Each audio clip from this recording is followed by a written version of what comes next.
So if you're asking, is Okash different from OPay?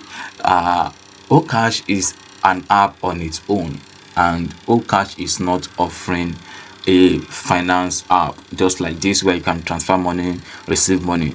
So Okash app is powered by my Blue Ridge Microfinance Bank, and if you go on Google Play Store, you're gonna see who owns Okash app.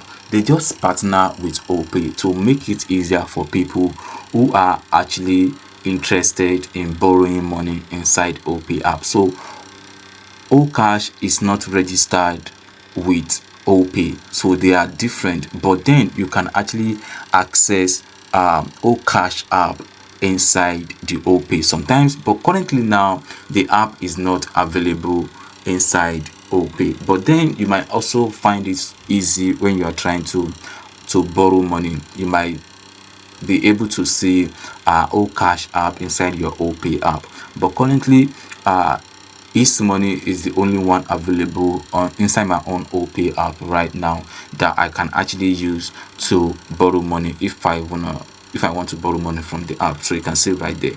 But then Okash is different from OPay, and Okash is not registered, but they actually partner with OPay.